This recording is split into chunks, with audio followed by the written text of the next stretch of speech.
As some folks are marking after yesterday, anything is possible. Any percent is a much more volatile category than 100%. So at any point in time, a mistake, a misstep, or just a boss deciding that this is not your day, and this race could take an absolute turn.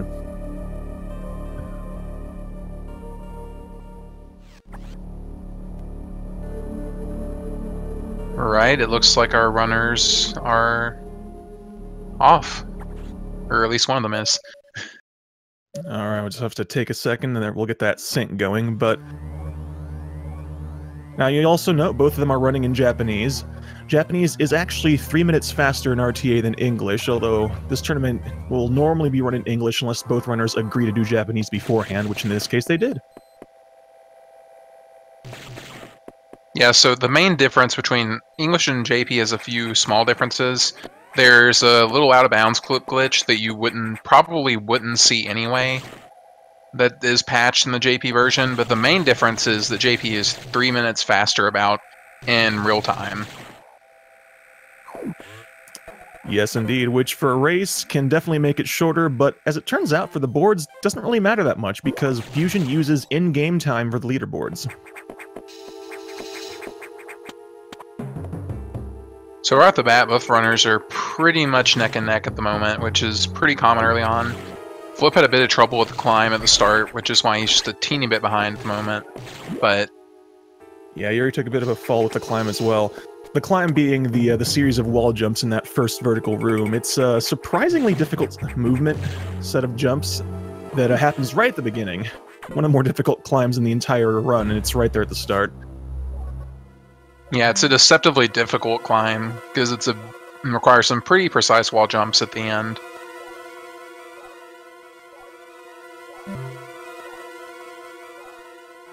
Yeah, you're right now noticing one of the hallmarks of any Metroid Fusion run, words. So many words. This game is chock full of dialogue, unskippable dialogue. And in a race, unlike in hunting for PBs, the rate at which they can mash text will actually make a difference, considering how much text there is throughout the entire course of the run.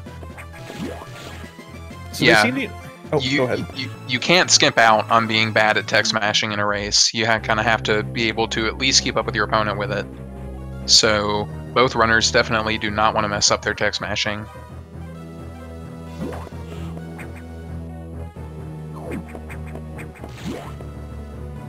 I know that I've had a race where I was basically an extra minute behind because my text mashing was poorly done.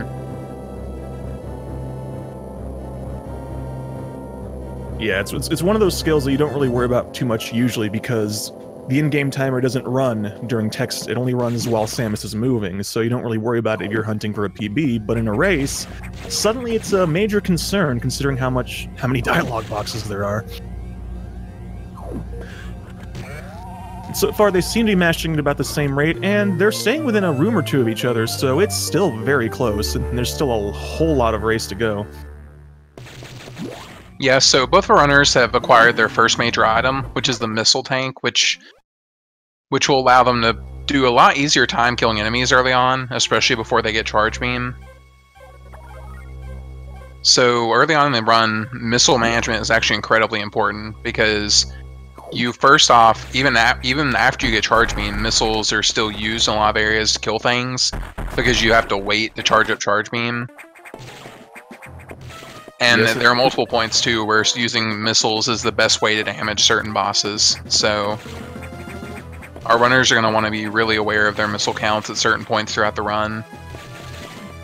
Yes, indeed, and the other main important thing about missiles is that the core X's, which pop out after you beat the boss's first form, can only be damaged by missiles, so missile management during boss fights, in order to have enough to be able to take care of the core X quickly, can also lose quite a few seconds, especially early on before their missile count will hit the 40 or 45 maximum you'll see more often than not.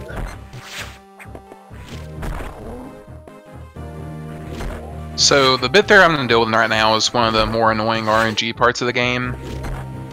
These eye doors can shoot between 0 to 4 beams before opening their eye shot, and early on in the run, it takes 3 missiles to destroy an eye door.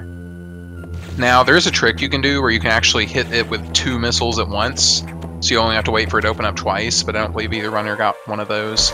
They did not, no. They basically have to wait and see if the eye opens or not, otherwise they have to wait another time. Oh, Yuri getting a 1 roll on Arachnus, so if FlipSide can get a 0 roll, he can gain back some seconds here. And... oh! FlipSide getting 1 roll, but let's see if he can set up for... like, Next Gen was talking about double missiles on the doors. You can also get them on these cores, because the Core X, despite being round, actually has a square hitbox. So you might see them jump up off the wall to try to get to fly at them from a high angle. If they can shoot 2 missiles vertically and have the Core X fly into them at the same time, it will hit, both will hit at once, and you will skip 1 cycle of these multiple cycles you have to normally spend to get a Core X to kill it.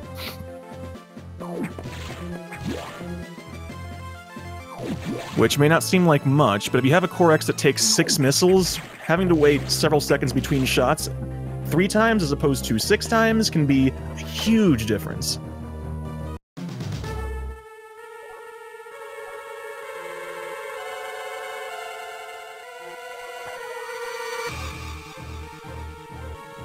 And the other thing you may have noticed is that whenever they run into those navigation rooms, the doors tend to lock. Well, that's because Metroid Fusion, despite the fact that we love it and run it, is incredibly linear. The event system, the dreaded event system, prevents us from doing things out of sequence, which means you will always be doing the same bosses in the same order, and picking up the same power-ups in the same order. Oh, FlipSide, you will see actually just picked up an extra missile tank, the main deck missiles as we call it. A lot of times you will see that runners will sometimes prefer to grab that, especially in races, to give themselves a little bit of a safety cushion, or perhaps just to build a little bit of confidence in dealing with Sector 1 and later bosses, because missile count does get tight sometimes, particularly early on. Yeah, so an interesting thing to note, runners tend to gravitate between either 40 or 45 missiles for their run. 40 missiles, when optimally done, is just a tiny bit faster than going for 45 missiles. But if they grab 45 missiles, and if they actually grab the main deck missile that we saw FlipSide grab, it can actually help out in some of the early parts of the game, because you have 5 extra missiles to deal with. And it can actually also help in a couple of the later bosses where missiles can be tight, such as Yakuza, but we'll talk about that spoder when we get there. Well, we may actually see another... I'm not sure if either runner will do this, but there's actually a few missiles that are slightly different RTA as compared to in-game time. And there's one missile in the Spitter Room missile that I'll talk about it once we get to it. That's actually just a teeny bit faster to grab RTA over another missile called the Elevator missile. And we may see a runner opt to get that missile instead, just to get that teeny bit of time save in the race. One of the other things that can vary is the room Yuri is entering now with these Hor nodes. He's going for the jump strat, which is a little bit slower than using missiles, but then again, he didn't grab that main deck either, so that's you'll often see folks do the jump strat instead of just missiling out those Hor nodes. Yes, that is what those frog things are called. We might actually see FlipSide do the faster strat, which is very similar to the 100% strat in this next room. I think he's about to do it here. Let's watch. Oh, he didn't. I'm surprised.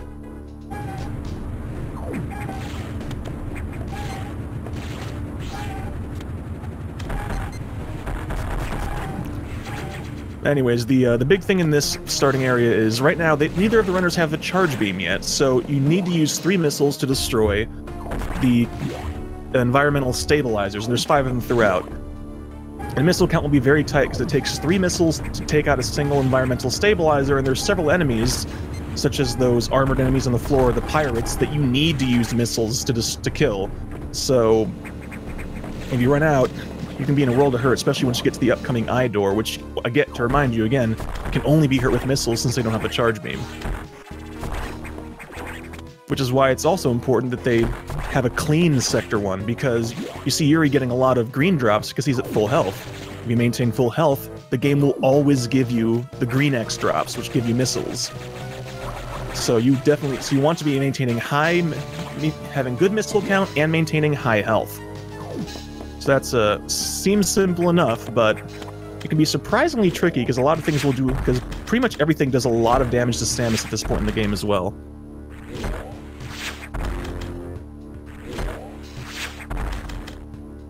Looks like FlipSide won't have to worry about his missile count, though. He's got enough to deal with the Idor.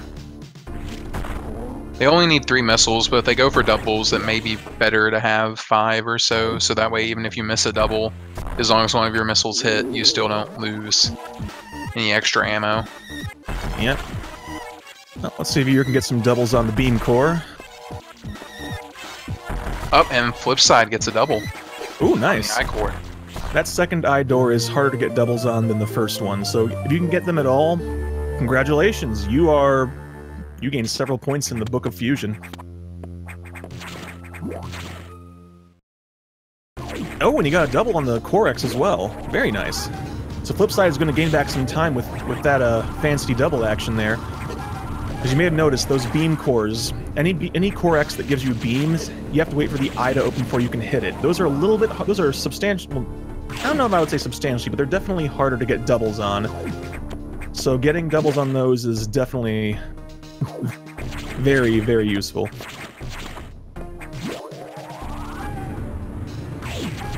Yeah, and another important thing to note is that each missile upgrade they'll get is actually going to make getting doubles a little bit harder. And so later on, when we see more of those kind of I-cores, it becomes a lot more difficult to deal with them. Oh yeah. So you'll see them use a lot of interesting techniques to kind of help make that a little bit easier and doable towards the end game.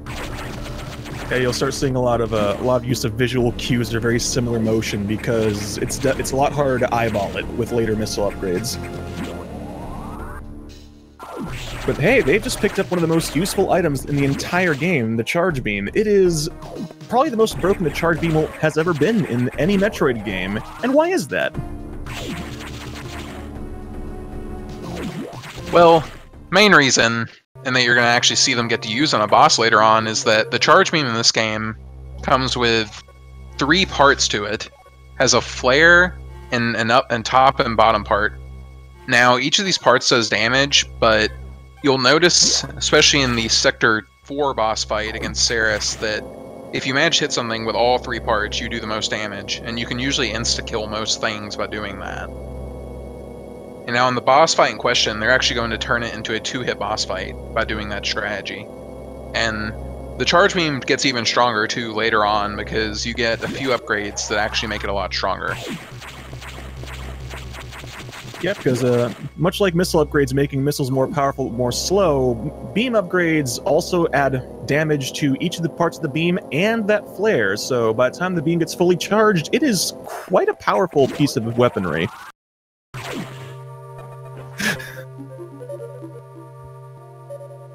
So again, looks like both our runners are now heading into Sector 2.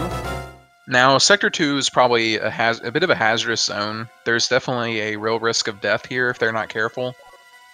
But again, much like Sector 1, you just want to go through here smoothly and not get hit. Yes, indeed. The way I usually like to put it is that Sector 1 is all about the missile management, Sector 2 is all about the health management, because there's a lot of enemies that will get in your way, these red slug things called Zoros, and touching them does, I want to say, 45 or 50 damage. It's a lot of damage. There's the early part of the game.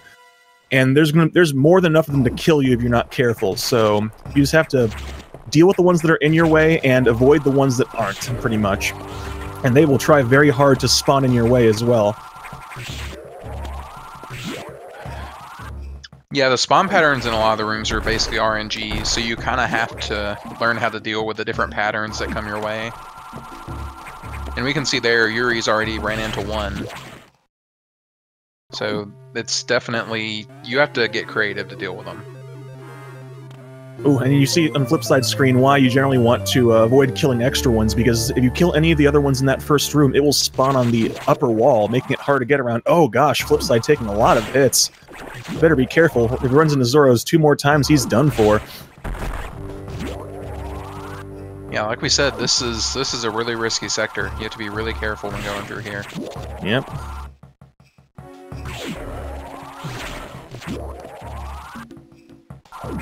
Flipside unlocking the blue doors, and you're about to pick up the bombs, which, if you played any other Metroid, you know that bombs are extremely useful. You do all sorts of fun things. Less so in this game. In this game, they just blow up blocks, and that's about it. Oh gosh, Flipside, no. Oh gosh. At this point, any enemy in Sector 2 can kill him, even the pancakes, so he has to be extremely careful. You're probably going to see him holding a lot of charge and doing pseudo-screw attacks to try to stay safe here. Yeah, Yuriy got an uncomfortable pattern there when he was going through that bottom room. It's a bit of an annoying pattern to deal with, and there are a few patterns you'll see here that are just not very fun to deal with. Yeah. Yes, Sector 2 is... This first visit to Sector 2 is unique in that it's one of the most dangerous spots where you're likely to die in pretty much any category. Even when 100% you see folks die to Sector 2. Oh gosh. Okay, there you go. FlipSide's giving me heart attacks here, but pulling it out.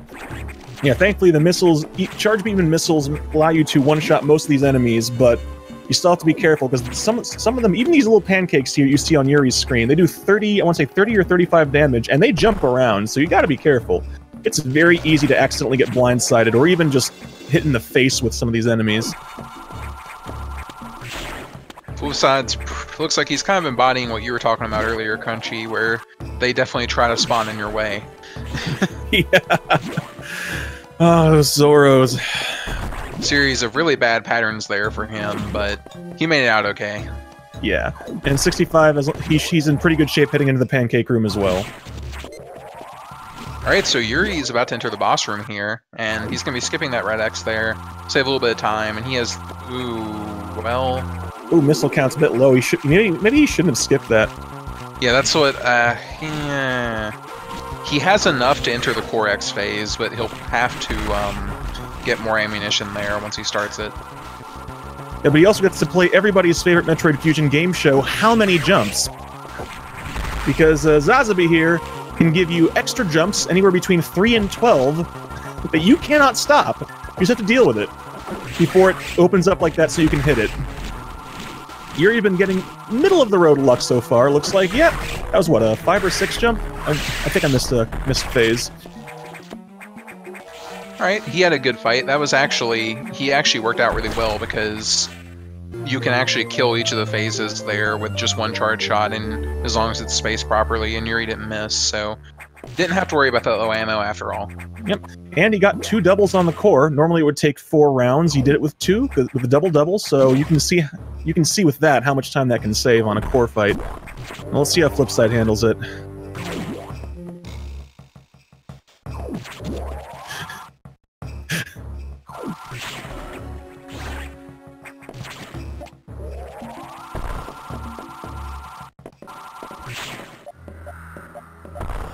There was a 6 jumps, Osby.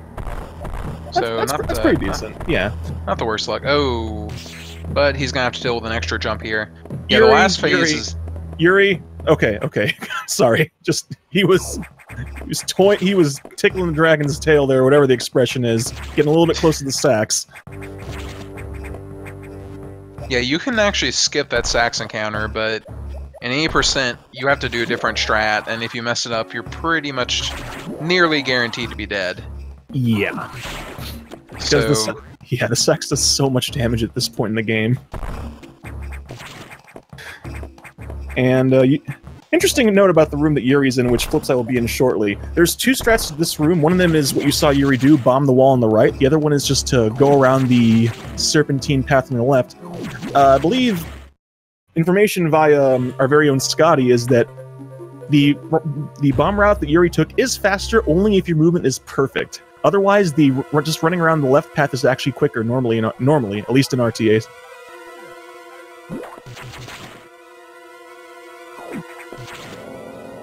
Alright, so Yuriy is on his way to Sector 4, and FlipSide is right behind him.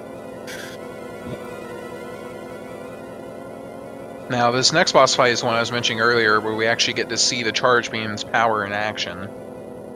And they'll be using it to actually reduce this boss down to a 2-hit boss fight before the Core X. Yes, indeed. Now, it's one thing to note, though. You're not really going to see too many groundbreaking strats in Fusion. Really, what most of the time saves and just what'll make one runner pull ahead of the other comes down to mostly just boss execution, and movement. Because like we said, this game is very linear, so if you have clean movement and can execute bosses for whatever pattern they have, you're gonna see that person pull ahead. Yeah, one of the main differences between Murders and Fusion is just how they handle certain rooms. And we've already seen some divergence here too early on, with FlipSide grabbing that main deck missile and Yuriy did not. And you'll be seeing a lot of little things like that varying between the runners throughout the entirety of the run. Some of it's going to be more minor than others, like just wall jumping in a slightly different spot. But sometimes you'll see runners take different paths through rooms compared to others. Crunchy already mentioned the room towards the end of Sector 2, where there's actually 2 different routes you can go.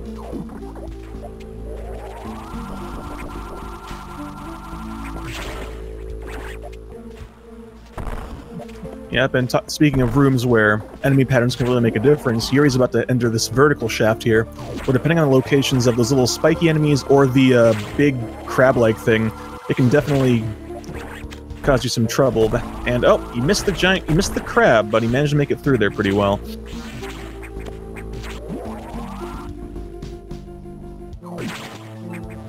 Yeah, I don't think he lost really any time, very much time, if any, from that pattern there. No, it seemed pretty clean. He handled it really well. Yeah, Yuriy had a very good movement through his first part of Sector 4 there. Now let's see how FlipSide handles it. But Yuriy is coming up on everyone's favorite fun killer, which is Ceres.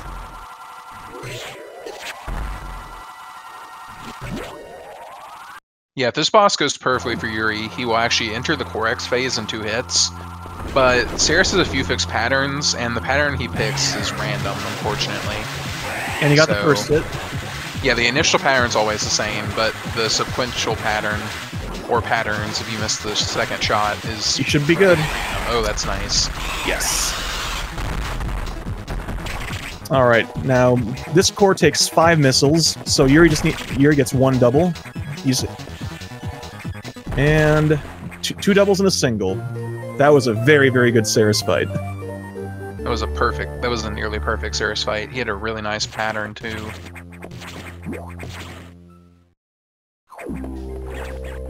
Yes, Ceres' movement patterns come in pairs, if you will.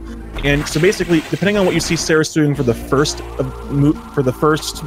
pattern in the pair, you can figure out where he's going to be for the second one. And there's 2 of them that are very easy to set up for. The third one, not so much. Which means that we have a pretty good strats for dealing with Ceres in most of its different styles of movement. Just gotta keep your fingers crossed that he cooperates.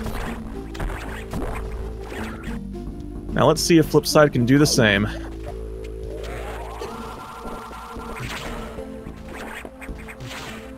Now the first hit, like we said, the first hit is, we generally say it's free, but it's easier than you think to accidentally fire too soon or too late and mess it up, so...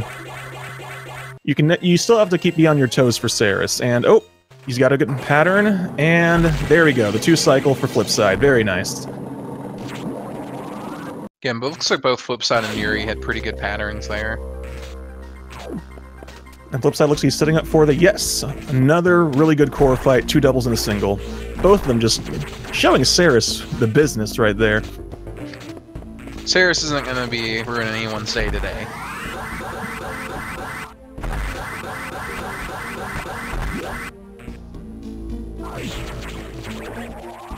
Alright, but now the Ceres gives them both one of the most important items they'll have for this entire run at the Speed Booster, which anyone who's played Super Metroid or a lot of other modern Metroids will remember, but now this is the first game where it gets a little bit of an upgrade.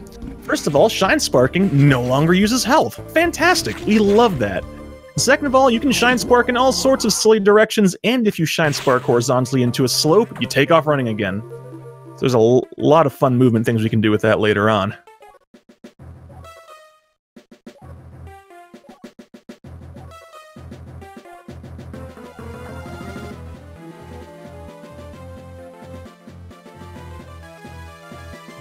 And right from the get-go, we didn't get a chance to talk about with Yuriy, but you'll see it on FlipSide here. He's going to Shine Spark right back through those blocks that he came through. Oh!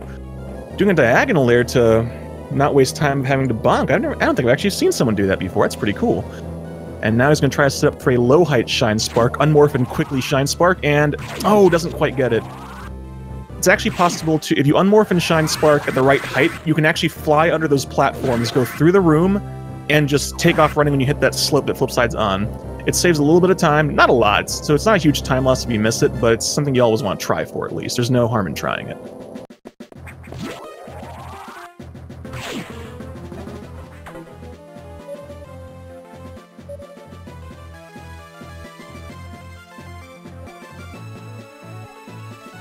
Right, so now both of our runners are heading on to the next sector, which is Sector 3.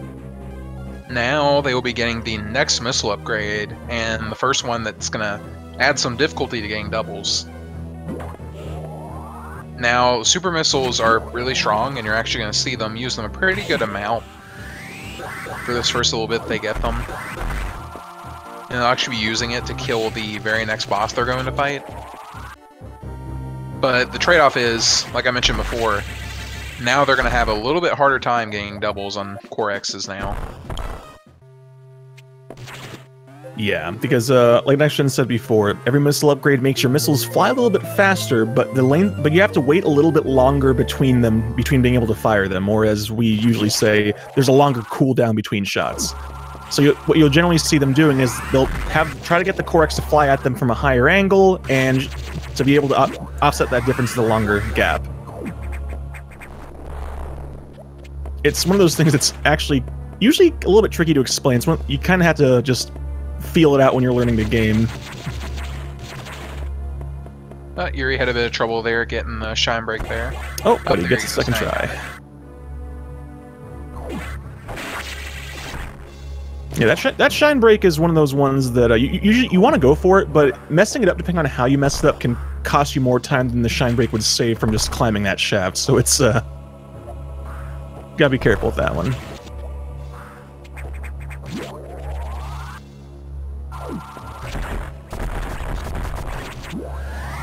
Now we see Yuri's right about to go get the super missile upgrade. There's actually a little shine spark he might be able to pull off here. Oh no. Not quite. Barely missed it. It's actually pretty tricky. I've never once been able to pull it off because you have to crouch at the last frame possible before you get stuck in that animation. Otherwise, it wears off before you can shine spark out. And you have to be careful too, because there's a good chance if you don't shoot fast enough that even if you get the shine spark, you might just bonk into the door on your way out. All right, now Yuri's about to face off against the box. Let's see how we can handle it. All right. And he gets good positioning, and looks like he's going to have a good fight here. Perfect. That's a textbook box fight. Very nice. Yeah, if you approach box the same way, box will always behave the same, but you gotta be careful, because if he starts rocking around instead of hopping around, its positioning is not going to be as exact as you'd like. But Yuriy manages to manipulate box just right.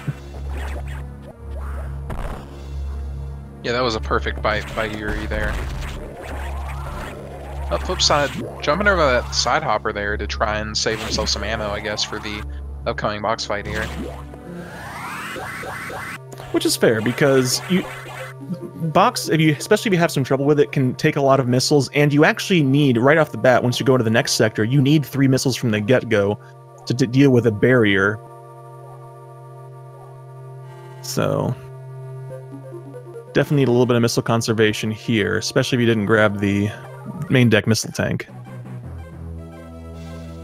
Yeah, if they don't have the ammo going into Sector 6, there is a strat they can do with a Shine Spark, but that's pretty much your only option if you mess up that. Oh, flip side, not getting the extra shots at the beginning, so he's going to probably have to deal with a couple more mines from box. And you can only hit box when it's not crouched like that, shooting the mines, so flip side's going to lose a few seconds here. But it looks like he's going to get a good position for the final hit, though. Oh! Flip side did not wait for the box to jump back to the right, so he's going to have to wait for it to walk a little bit further.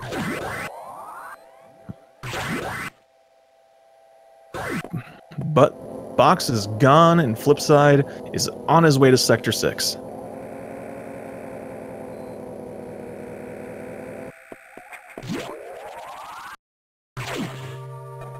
Oh gosh. FlipSide trying to conserve missiles, understandably, just to be able to deal with Sector 6, although he had 3 to spare. I'm not sure why he opted not to use them on those side hoppers, but he at least made it out.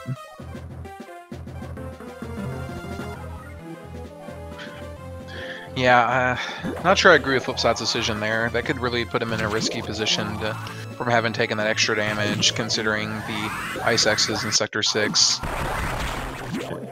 I mean, I guess, like, if I were at his level of health, I wouldn't be too concerned, just because there is an E-tank that most runners pick up along the way. Actually, pretty much all runners pick up along the way here. And the blue X's that you encounter are usually pretty easy to avoid, except for one, and one will not kill him at 71 energy.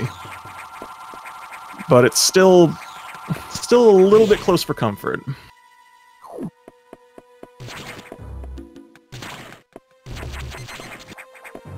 Sort of see here that the main way you deal with these Ice X's is by shooting them, because they get paralyzed in place.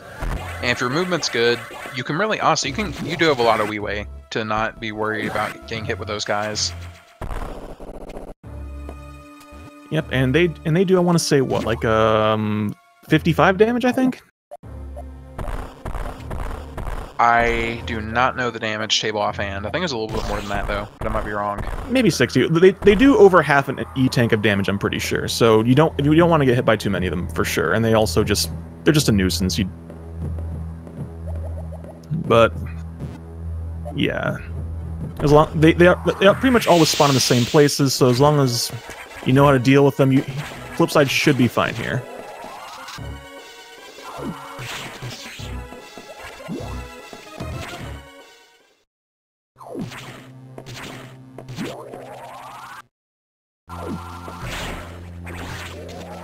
Oh boy, but Yuri's coming up on my least favorite boss of the entire run here.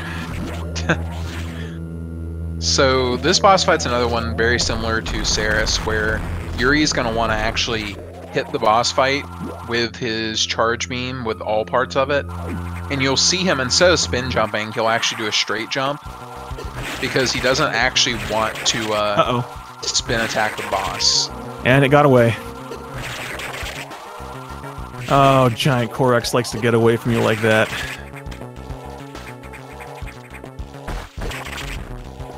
And you might notice he can't get doubles at the same height he used to be able to, because now with supers he has to get the X to fly in at him from a higher angle, and he's just having a little bit of trouble getting the setup for it here. Oh, there he got one. Really good fight from Yuri. Had a bit of trouble with the Core X, but yeah, if you get the setup in the absolute ideal setup, the giant Core X stays in the far left of the room, and you can finish it in 4 rounds. But that's assuming you get it trapped just right, which is surprisingly easy to drop. So let's see if FlipSide can have some better luck and gain back some time on the giant Core X fight. Meanwhile, FlipSide getting the Sax setup correct. The trick there is you have to let Sax take a couple of steps, because if you shoot too early, Sax will just aim diagonally down, freeze you, and then good night, sweet prince. I want to mention, too, that while they're leaving this sector, there's a set of enemies they have to deal with called Puffers that are really annoying to deal with. I want to mention that Yuri had a pretty much perfect dodge in one of the first Puffer rooms there, where he managed to avoid them. So you have to learn how to deal with each of the patterns, and a lot of them are unfortunately very difficult to deal with. Yeah, Puffers are one of the most annoying enemies to deal with in any category. They're just almost always where you don't want them to be, seemingly. Oh, FlipSide having some trouble with the Giant Core X as well. Losing control of it a bit. Oh gosh. Taking a lot of hits. Okay, should be fine, but... Opening up with a nice double, though. He seems to have the... 2 doubles. FlipSide's having no trouble with the core. Just barely missed that last one there. That was almost a triple double. Very good core fight, though. Very good.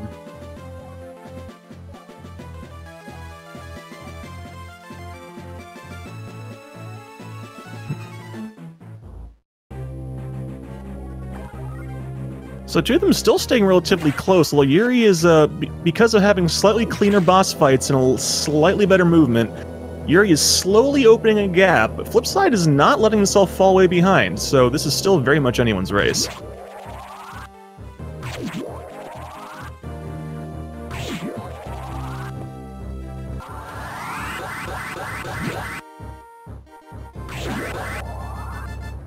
Alright, both on their way to their first visit to Sector 5 in order to get the missile downgrade.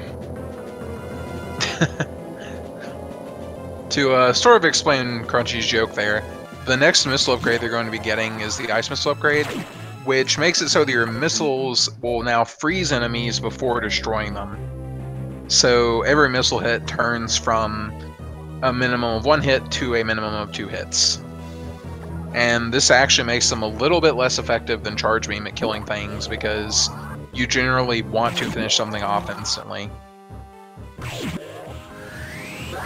That said, they're not completely bad, because it does make core fights harder, because the double missile timing is tighter again. Oh gosh, FlipSide's health. But they do more damage against bosses where you don't have to worry about freezing them, so it's not a complete loss.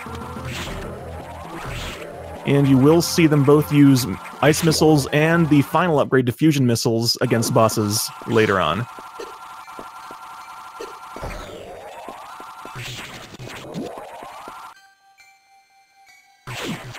You're having some trouble in that room, though. This large room that Yuri's in right now is one where these rippers, if they have a bad pattern, they'll just keep running into you, and it's easy to lose quite a few seconds here if you can't deal with the rippers effectively.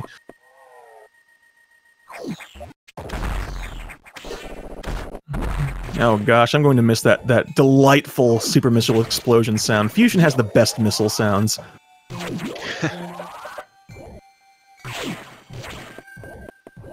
So, one thing to watch out for in this sector that both of our runners kind of need to be cautious of, you head to this sector quite a few amount of times.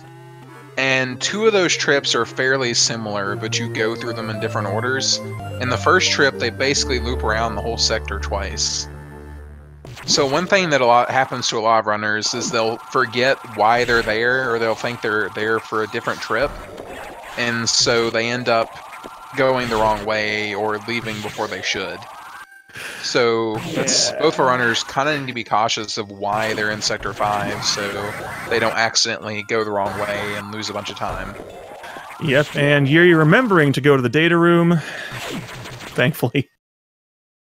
That's actually a pretty common one too that you see, is that a lot of runners, they'll get the security doors open, they'll go to where they're supposed to get ice beam, or ice missiles, but instead of going to get ice missiles, they just start to leave the sector.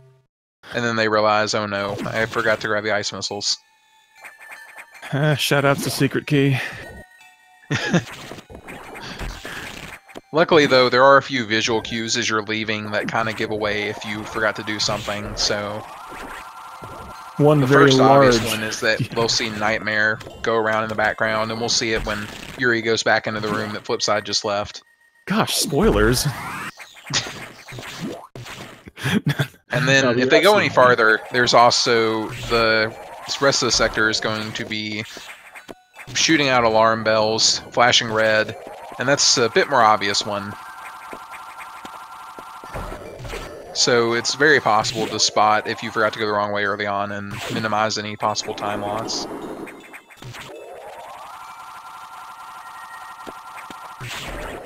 One thing that worries me a bit here is, I want to comment on this a little bit.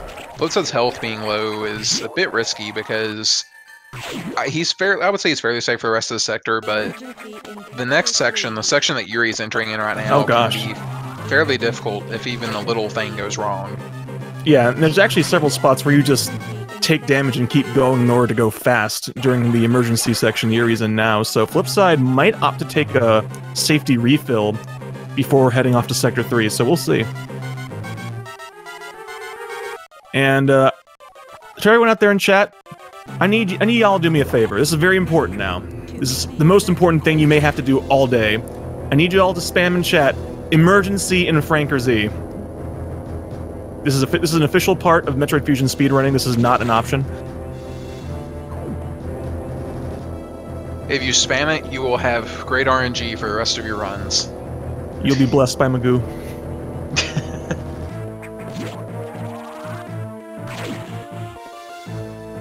So the emergency section is a fairly difficult section. You have a timer going, so you actually can kind of measure how well you're doing. There's generally like an accepted like good time a lot of runners want to try and get to know if their emergency was really good. I think it's generally something that's like a 435, 436 or something in that range or above is a really good emergency. So that's probably what both our runners are going to try and get here, but the main thing is both of them probably want to get something above the 410, 415-ish mark is what I would imagine. Yeah, I was talking to Yuriy a few days ago. I believe emergency he feels is one of the he's had a little bit of trouble with it. He's a bit weak on it, and also the core double gives him some trouble. So I think for him, if he can break a 421 or so, he'll be very happy with that. I think.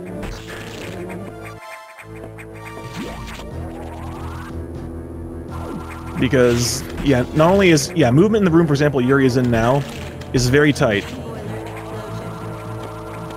And it's very easy to take a lot of damage because the stretchies are not friendly.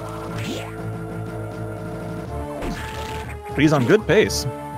Yeah, he did a really good trip through that room. Oh, no beams. No, yeah, that's a solid door time. Now if you can get some doubles here, which doubles in this core can be a bit tricky if you don't know the visual cues, and looks like I don't think he got that first one.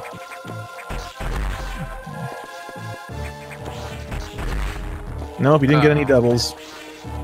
Still, though, very good emergency time there. Oh, yeah, absolutely. That's probably going to be like a 422, it looks like, which is a solid emergency time.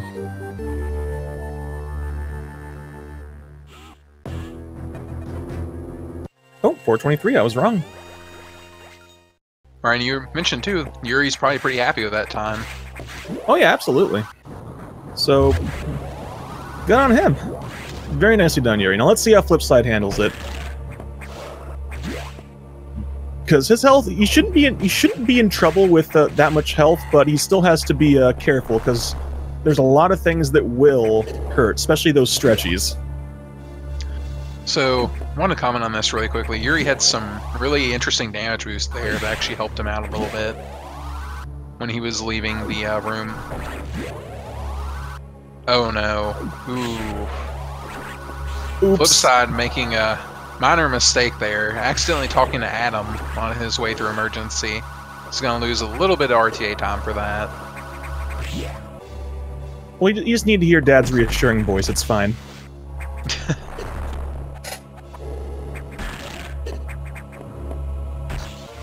Oh, you're talking about damage boost, though.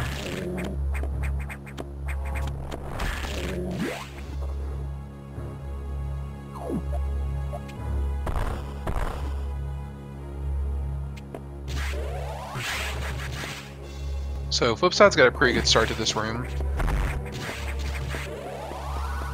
Now you kind of have to. Okay, he's not have to worry about any. That's good. Sometimes those fire pillars will shoot up in really uncomfortable spots, and kind of has to deal with them. But it looks like FlipSide had some good luck going through there.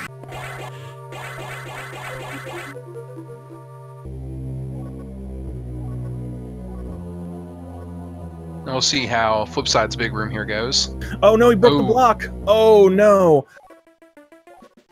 That's one of the risks that can happen sometimes in this room. If you shoot that ice missile a little bit too late, or shoot two, you can knock out the block under the stretchy, which makes climbing up there a little bit harder.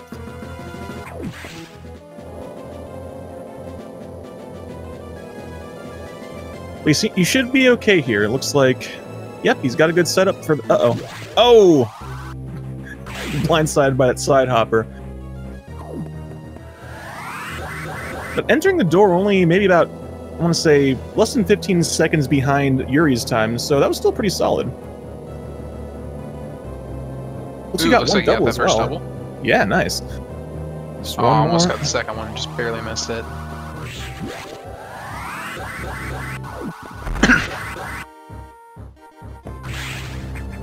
It looks like he actually picked up a little bit of time over Yuriy here, because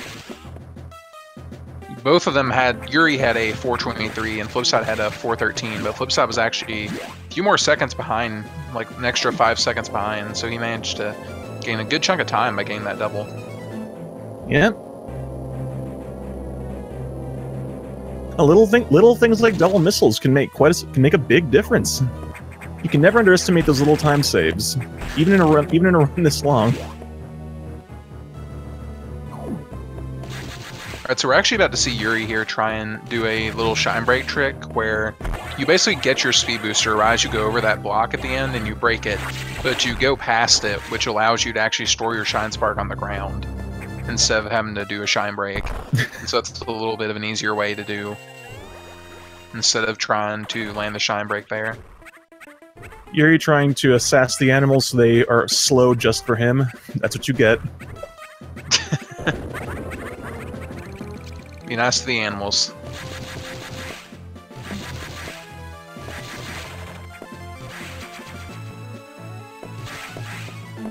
Yeah, the joke, that's only partially a joke. The animals do, the amount of time it takes the animals to come out of the door is random.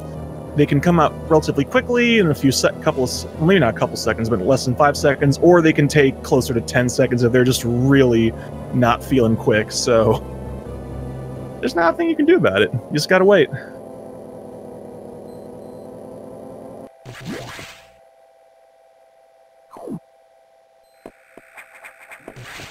But speaking of bombs, Yuri's on his way to get the loudest power-up. Yeah, so Yuri's going to be getting the power bomb upgrade, which the game definitely gives you no shortage of them. Fusion actually changed the way percentage works as compared to the earlier Metroid games, and the major items don't count for percent anymore. So they had to make up all that extra percent somewhere, and they decided to spend most of it on power bombs. The game wants you to have a really cathartic time playing it. That's the only reason I can think of this. I mean, I'm not saying the game gives you way too many, but we're not actually going to be picking up any tanks because the base number is more than enough. Yeah, you'll actually sometimes see the runners just goof off and lay power bombs here and there because they can. And because they make the most satisfying loud whooshy sound. Definitely the best power bomb noise in the franchise. And they combined it with the X-ray scope, so they're just extra useful.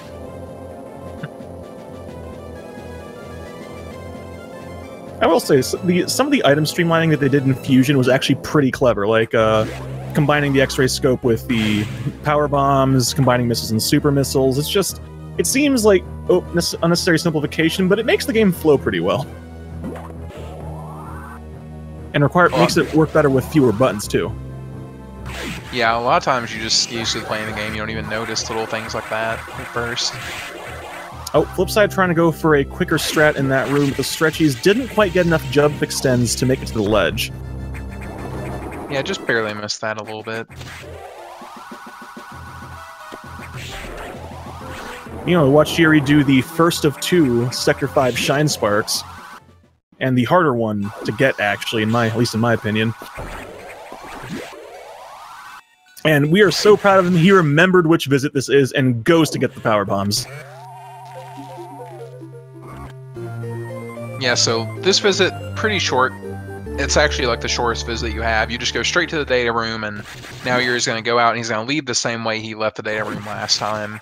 Only he's going to have to take a microscopic detour here, because the little enemy he used to climb up before is no longer there. And also be a little bit careful, because it's about to be a... You can't see it, but trust us, the Sax is there, and believe it or not, it can actually kill you here. Those ice beams flying across the screen will do 2 energy tanks of damage. I've died to that, I'm kind of ashamed to say, but that just happens sometimes. Yeah, you have to be very careful when all the Sax skips. If you aren't, you can easily lose a good chunk of time. Oh, he's going for the fast strat, and he gets it. Very nice. Right, landing the really good strat there, the Kadoom strat for climbing out of that room. Is that what it's called? Okay. Yeah, Kadoom was, I believe, the main person who did it, so it just got named after him.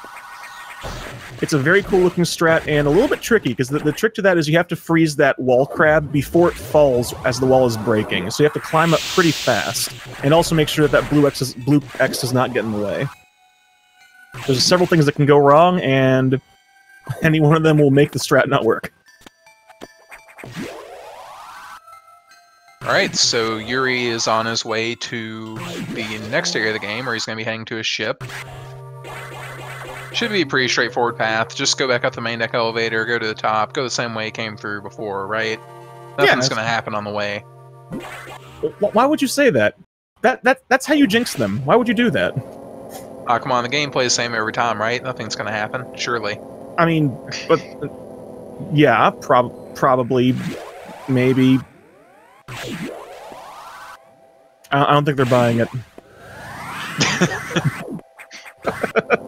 So, you're going to see in a second, on their way up the main deck elevator, something happens, and the power goes out.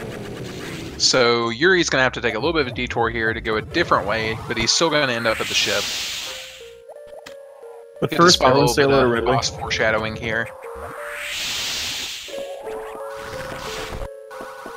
Now, this is the room where, at the end of it, you'll see there's a missile that Yuri could have grabbed, and that, from what I was told, I'm not going to pretend that I've found it myself, but grabbing that missile in that room, which we didn't see because Yuri didn't go for it, is just a teeny bit faster than grabbing the one at the elevator. At least in RTA. Yeah, but it seems to me that people will usually only grab that missile if they get hit by the acid spit in that corridor and just have to take the power bomb route through that room instead of the speed booster route. Because at that point, you can't actually skip that missile tank. You have to grab it.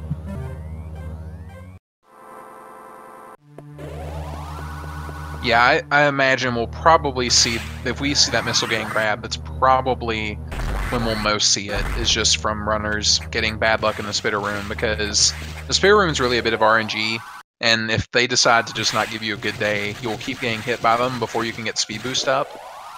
And so you'll see that you won't be able to speed boost through the room and you're forced to grab that missile. Yuri had some good RNG there, so he didn't have to worry about dealing with that in that room.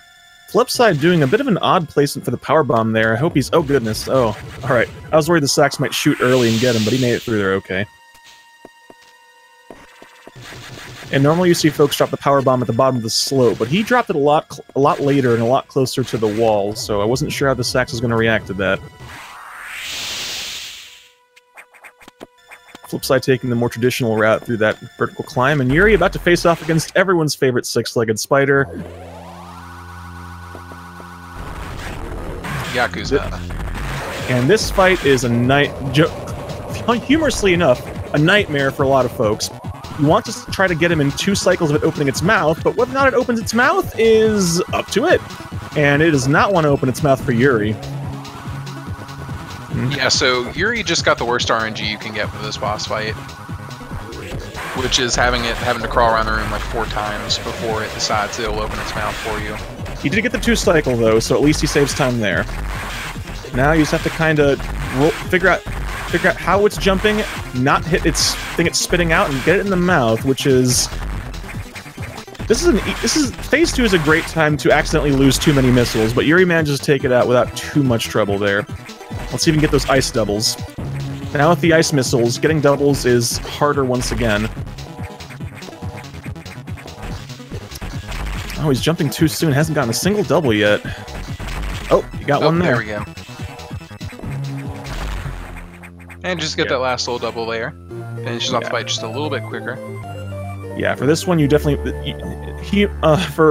Unfortunately, the further you go, the more you want to get doubles because it takes more hits to take out the core X's, but the harder it is because you have the missile upgrades.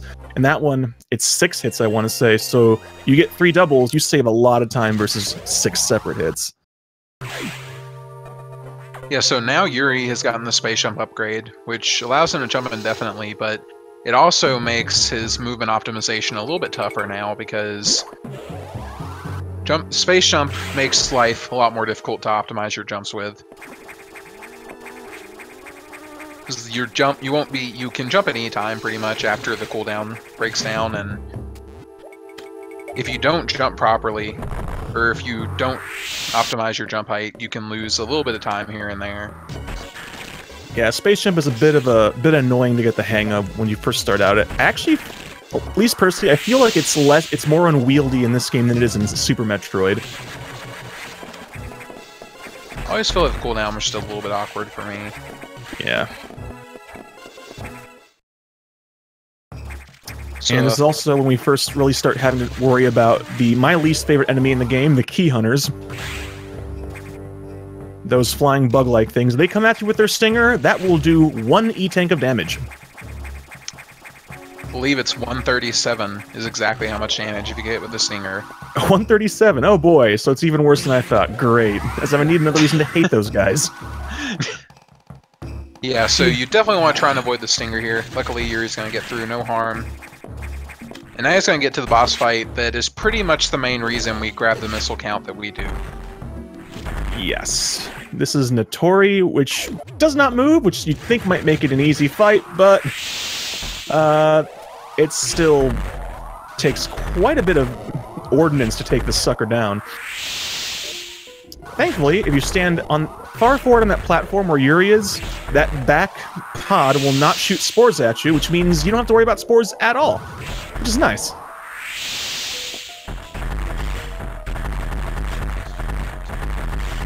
And this is also another beam core, which means you have to wait for it to open its eye, so it's harder to get the doubles. I actually still have a lot of trouble getting doubles on this core, but it's also a very short room, so let's see how Yuri does.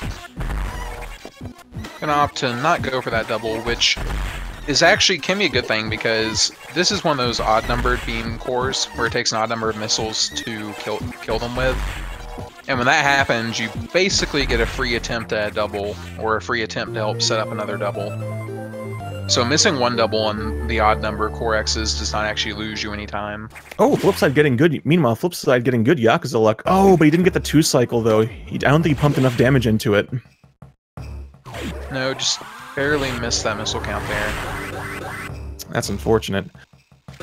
Yeah, the thing is, you see them getting grabbed by Yakuza because that actually forces Yakuza to, if you don't... FlipSide, oh goodness. That was dangerous. If it goes all the way up while carrying you, it slams you into the ground, and that really hurts.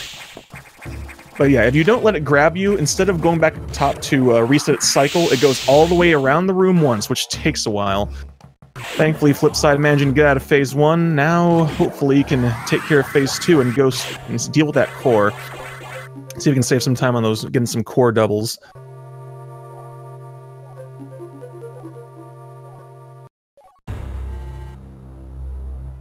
Yeah, so this segment of the game, it's kind of a little bit of a boss gauntlet, in that the game sort of throws bosses at you pretty quickly. Which is why, like we see here, FlipSide's already dealing with a boss, while Yuri just finished dealing with a boss. That's going to be happening a lot, because the game just kind of starts throwing all the bosses at you really quickly.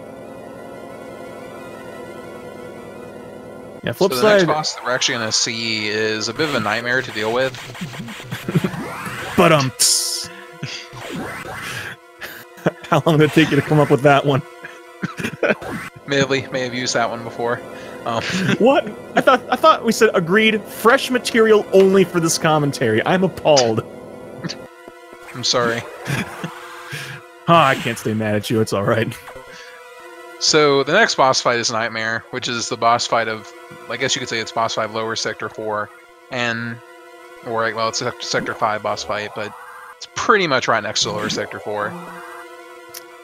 And this boss fight is a little bit difficult to deal with, especially because... Oh no, Yuri! I just barely missed that Shine Spark. So, at the very start of the sector, he's gonna try and land a little bit of a Shine Spark here that goes through a ton of rooms. This is the Nightmare Shine Spark? Yeah, it's a very cool trick. The only thing cooler than that is the Nightmare Space Boost that you see Paul's more spamming in chat, but the Nightmare Space Boost is actually extremely difficult, which is why Paul's more is the only one who does it. To date, he is the only person I've seen land that. I think Scotty landed it just to show off once, but I don't think anyone else really does it in runs. Oh, what is... Ooh, flip... Oh no, FlipSide! Oh no! Oh gosh, the Sax. The Sax claims another victim.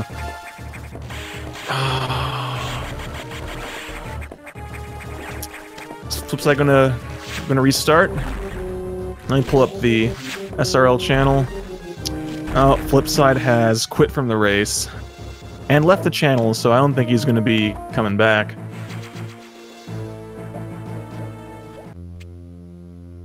That's an So unfortunate way Yuri to grabbed go. a Nightmare E-Tank there, which I don't know, he may have been watching the SRL channel, and he may have opted to do that, or he may just grab that one normally, I'm not really sure.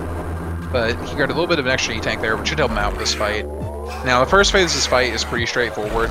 He wants to shoot out this bottom part, and notably, gravity is really high at the start of this fight, so he actually has to jump up and hit them with the missiles, but the beam ignores the gravity effect. He's on phase 3, took very little damage, and let's see if he can get Nightmare to cooperate. Oh, he gets not a very good pattern here, but... I think he may have been trying to do like a clever quick kill strat there, but wasn't able to land it. I'm not sure. Thankfully, he got a good positioning for... He should be able to finish it off right here, and he gets it. So, right, so for that third phase there was pretty straightforward. He just needed to lure him around, but it's really annoying to deal with because Nightmare never really wants to cooperate, and he just kind of does what he wants to do. Uh-oh, he's out of missiles. Gotta be careful. That core can kill him. It does more damage than you think.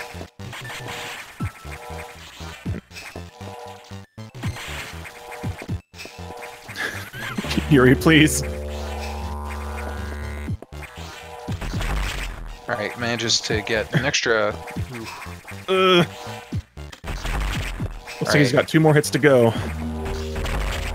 Oh, tries to go for the double, doesn't get it.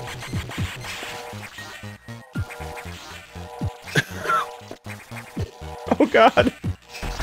Okay. Yuri giving us a bit of a heart attack there, but he manages to get through the core fight. Whew.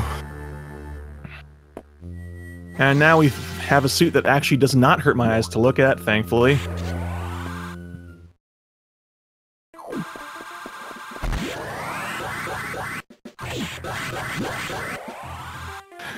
But even with the gravity suit and its damage-reducing properties, Yuri is far from out of the line of fire here. There's still a few more bosses left, and all of them can very easily kill you. And the most difficult of those bosses is the one he's fighting right now, which is Lower Sector 4. So, Lower Sector 4, which is where you go through right after you fight Nightmare, has a lot of high damaging enemies, and there have definitely been a lot of lives claimed by this sector. Yeah, and they also like to be in your way. Let's see what this mini Dragon's doing. Yep, right where we don't want it to be. Yeah, the enemies are not very generous in the sector at all with their RNG patterns, and a lot of times it seems like they're almost intentionally getting in your way, honestly. And the big fish that do a lot of damage. But he makes it through this part, and with that, all the doors in the station are now unlocked.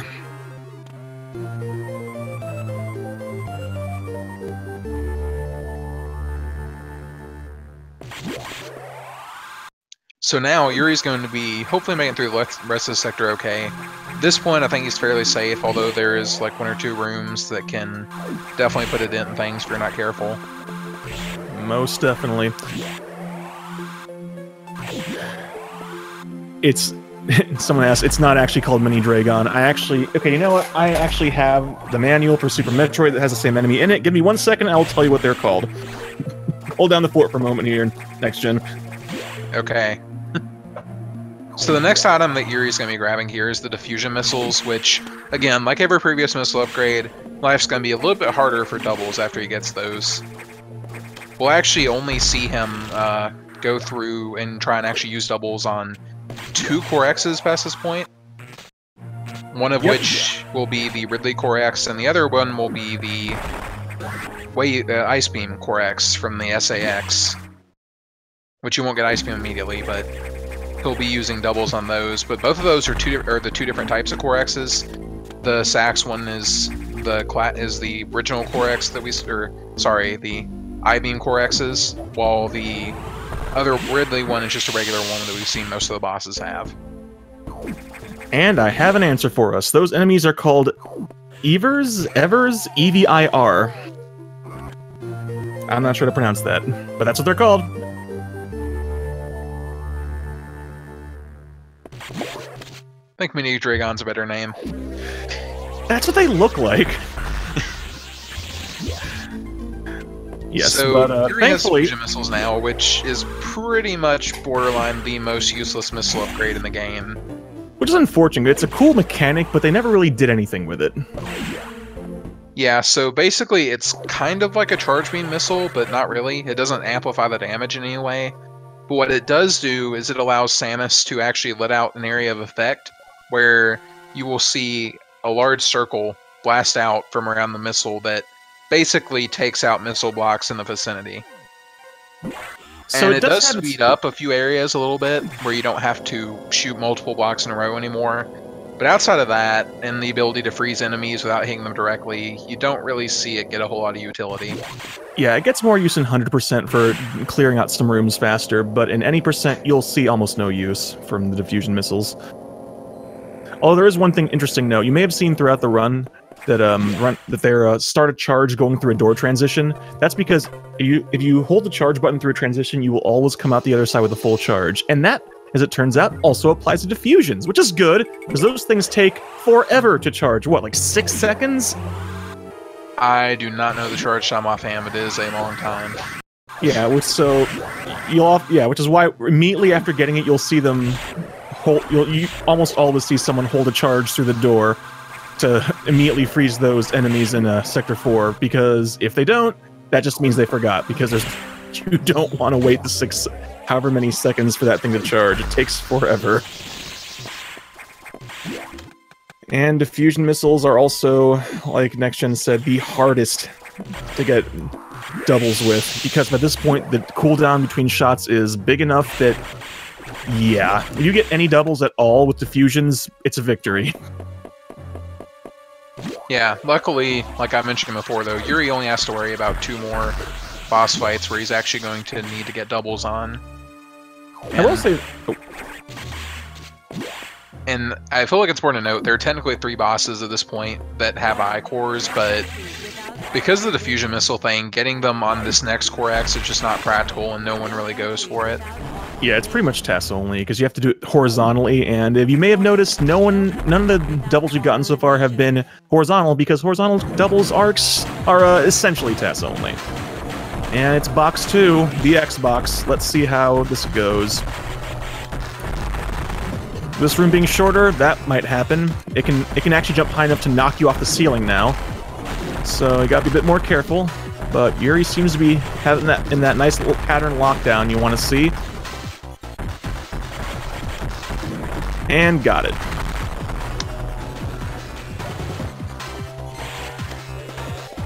Each of the 8 box fights is, I feel like they're like the shortest boss fights almost in this game. Well, they can be if you get the setup right. Otherwise, and he's gotta be careful, because this core does do a lot of damage. It has killed people in races. It's no. That's the thing. Even late game where you think you might be safe, you can't take any boss for granted. Because the second you start getting a little bit complacent, or you don't worry about how much damage something can do, even the cores can kill you. A lot of times you'll see runners who get through the main fight and they're like, oh, everything's clear. And then they get through with little health and they get rammed into by the core X, and the next thing you know, run over. So yeah. You have to be really conscious of your health. Yeah, I've lost more runs to core X's than I've cared to admit. You just always want to make sure that if you don't have enough health to be fairly safe. Yeah.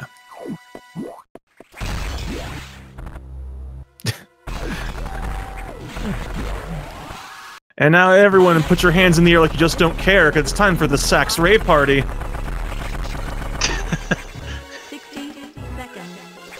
So, Fusion loves their escape sequences, apparently, and there's actually, including the final escape, there's actually like 3 of them throughout the game, and that was the second one that we've had to deal with, and fairly straightforward. That's actually a little interesting room, because there's a timer for it, and you can, sort of like you're in an emergency, you can kind of judge how well you did. Generally, you want a 55 is optimal when leaving that room. Yeah, I think I see most runs I see get 54. 55 is really good. 54 is you don't complain about 54 pretty much. Yeah, and 2, I think the patterns have a bit of RNG to them, which can make life a little bit difficult to deal with. I'm not entirely sure on that though. Yeah, but with this, Yuri has just made it past the second longest dialogue in the game, and he's on his way to fight everybody's favorite screamy lizard friend. I mean, normally you fight him earlier on, but this time, he's been patiently waiting for us to show up, and he's just going to be so excited to see us. He's pretty much screaming with excitement, honestly. Yep. But don't let the amount of damage that Yuri can do now fool you. Ridley is no joke. Ridley can very much, if he really gives you bad pattern and starts whipping with his tail a lot, even with 4 E-tanks, really can end your run. So Yuri's going to have to play well and hope that he doesn't get very bad patterns. Yeah, honestly, I would say Ridley is, at least for me personally, Ridley is my worst boss fight in this game, and he's just annoying to deal with in general, because a lot of the bosses, they have a bit of RNG, like you can manipulate it or do some other stuff, and you can do that with Ridley to a degree, but Ridley's very difficult to control, and most of the time you're just trying to stay away from his hands so he doesn't grab you, and hopefully sit in that right corner if everything goes as planned. Yeah, so far so good. Oh. Uh-oh, he's been grabbed. And he got him. That was good. Now, Yuri actually is surprisingly good at getting doubles on this core. Oh, he just gets one right there. So let's see how many doubles he can get. You got one, it looks like. Oh, you only got one, but still, even getting one double on this core is good work. Because this is probably the hardest core to get doubles on in the entire game.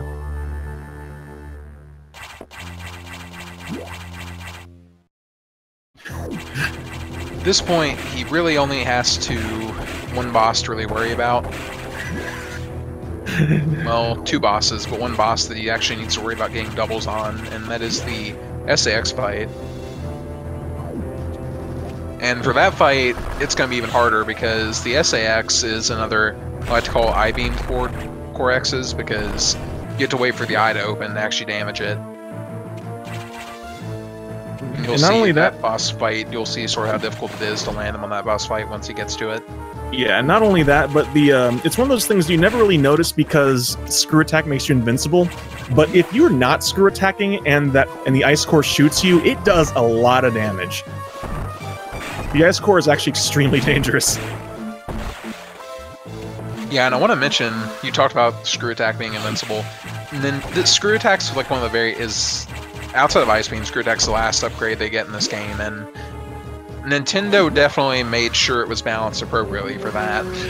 The screw attack is really, really strong, and you're pretty much completely invincible to like everything while you're doing it, except for the SAX is also capable of using screw attack, and if it hits you with its screw attack, you'll be forced out of it and take damage. But other than that, you're pretty much invincible while you have screw attack going on. Yeah, in 100% when you have the screw attack, you're pretty much just cruising through everything. Any enemy that would have taken several missiles or a fully charged shot just explodes when you touch it with the screw attack. I do think that, like, if I'm not entirely sure on that, so I'm not going to say for sure, but I think if some of the bosses, like, obviously if you run into the Omega Metroid at the end, you take damage, even with screw attack, and I believe the second phase of Sax does that as well. But I am not going to say for certainty on that. But outside of bosses, screw attack just annihilates everything else. Most definitely. Unfortunately, it does not annihilate this dialogue here, which is the absolute longest dialogue of the game. It is Resident Sleeper in text smashing form.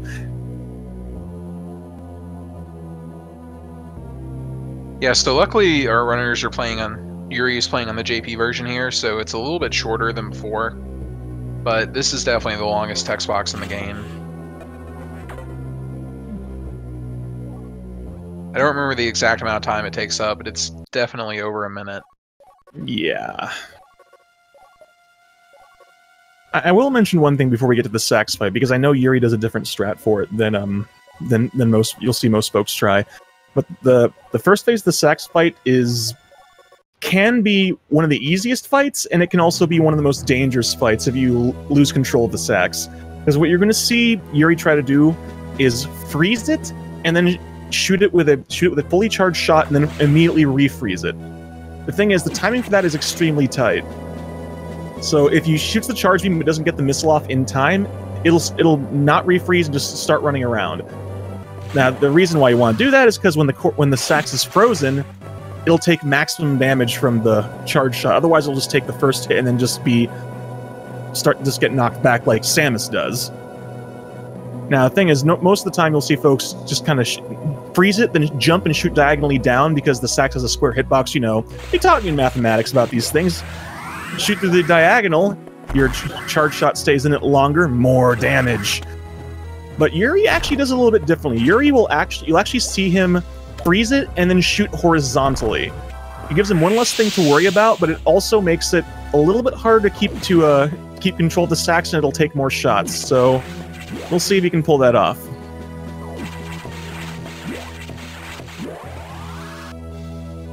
I'd say doing the horizontal strat consistently is a little bit easier than doing the diagonal strat. I think so. But proper diagonal strat has like less shots you need to land.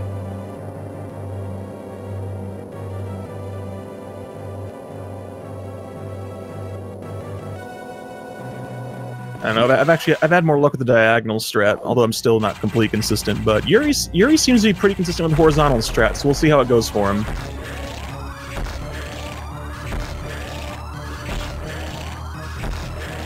Oh, the sax moved, but he still kept it frozen, and he got it.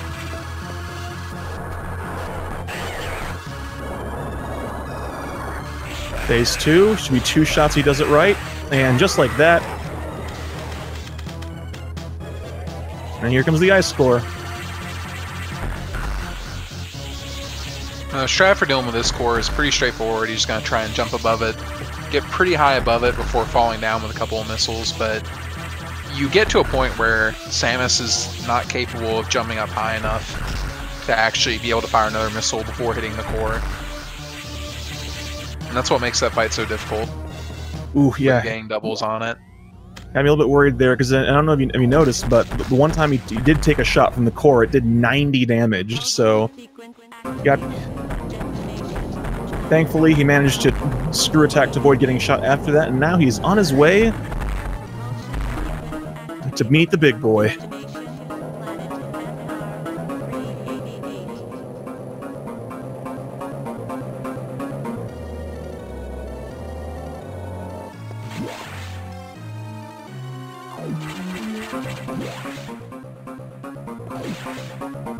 Now, the point to note about this next boss fight is this boss does a lot of damage. Each of its swipes actually do a full E-tank of damage. But if you start out properly, you can actually stun lock the boss in place without having to worry about the damage. But you have to be able to shoot quickly too, and so if Yuriy can set this up right, he won't have any trouble with the boss, but he also has to be shooting very quickly, because if he doesn't keep shooting at the right speed, he's going to mess it up. Wait, I think he got low height. He got low height. Nice. And there he is, the biggest, healthiest boy.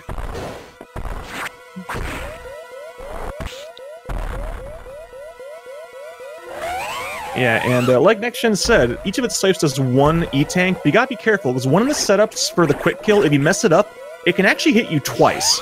So this fight, even though it's the last fight, it's technically kind of a quote-unquote free fight, because you have the ice beam mapped for it. You can very easily die to this guy if you're playing carelessly. And looks like he got it. Just like that. So there's 2 different ways you actually see that strat being done. You'll see the way Yuriy did it there, which is the up strat. There's another strat where you shoot it diagonally, and you shoot with a charge shot, and then move out of the way of a swipe, and then come back underneath it and finish it off. But good job, Yuriy. He finishes with 1st place in the race. Nice. Yes, congratulations. With official SRL time of 1:18:42, which is a new race PB for him by over 3 minutes. Very nicely done.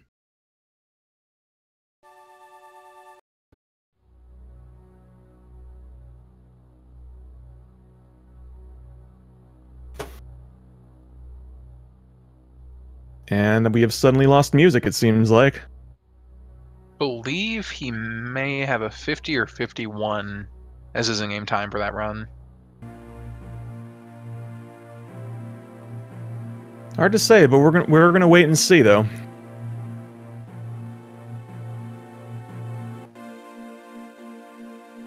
I'm leaning towards 50 is what I would bet on.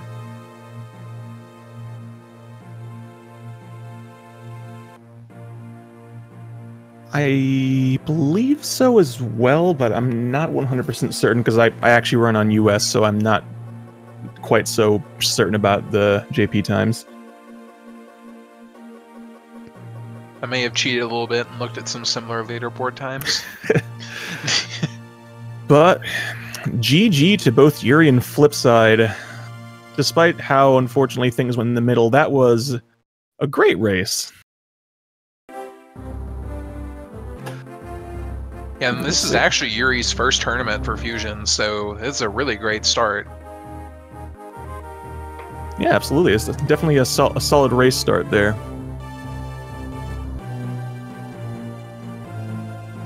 Let's see if Yuriy wants to come in and say a few words here.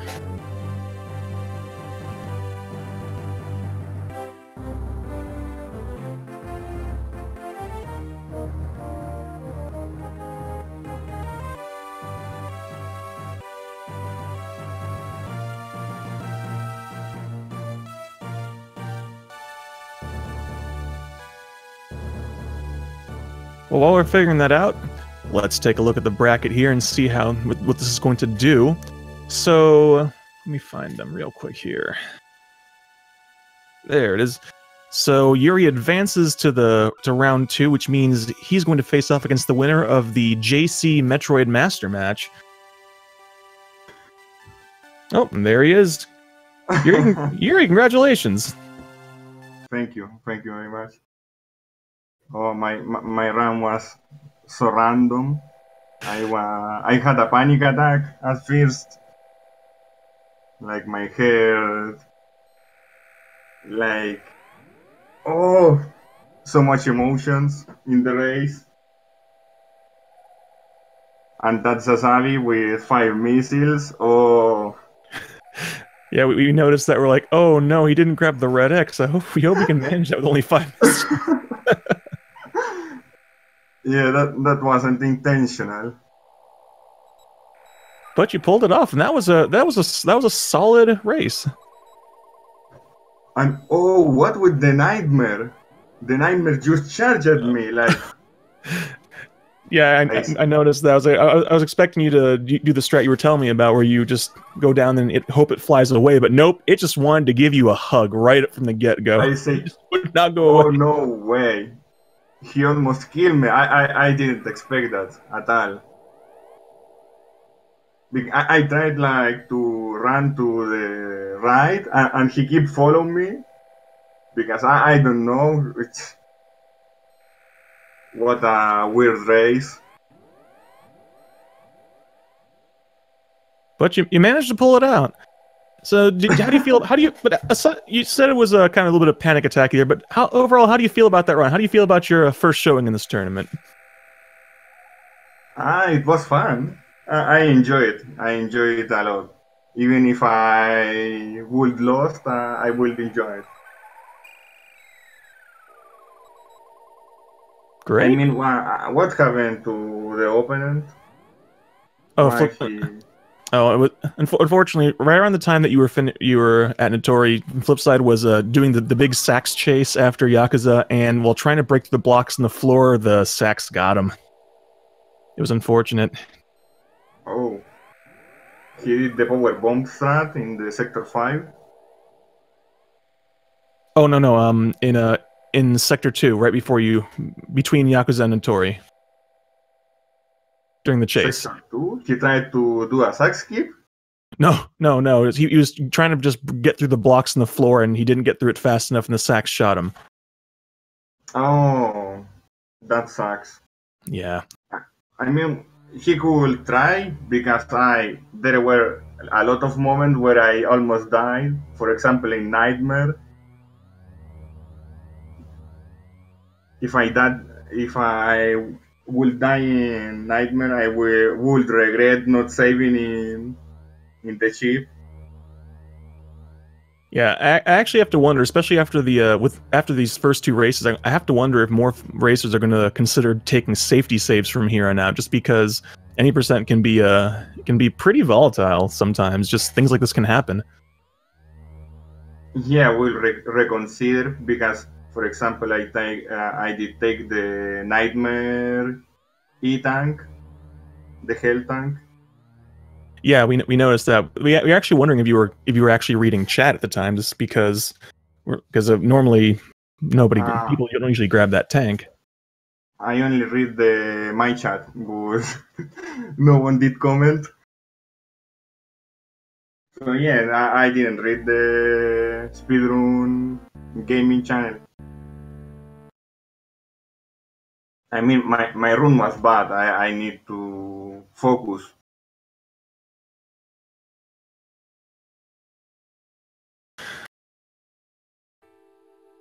It's probably going to be needing to hand it off for the Zelda Rando here in a bit. So, do you got any final words for your fans out there, Yuri? And any words for your possible opponent in the next round? I hope I will do better. And I think my opponent. I mean, my opponent is.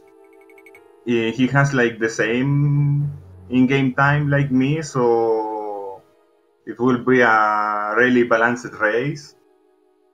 So I hope we do our best. That's just it. And all the fans, I love you all. That's it. I live in heart to all. Oh, well said, well said. Well, Yuri, congratulations again for advancing to round 2. Yeah. Yeah. Well, I'm leaving. Let's start the Zelda rando. Link to the Past, right? Yes, indeed. Seems fun. Oh yes, no doubt. And not only that, but we also have some more Metroid Fusion for you later tonight at 9 p.m. on Speed Gaming 2. That race is, let me check the schedule here. Oh gosh, I opened the wrong. Alfonso versus Slender Max. Ooh, that should be a good one as well. So we got quite a bit of fusion coming up this week. So if you're enjoying this tournament as much as we are, which we hope you are, then we got a lot more coming. Yeah, the Alfonso and Slender Max match will actually be interesting because their seeds are right next to each other. It's 16 versus 17 seed. Oh. So that's going to be a very close match.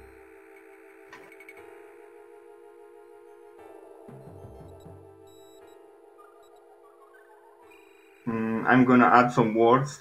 Slender Max, you can do it. Don't give up. Believe in yourself. Don't panic like I did. Calm and steady. All sorts of good vibes going on today in the Fusion community.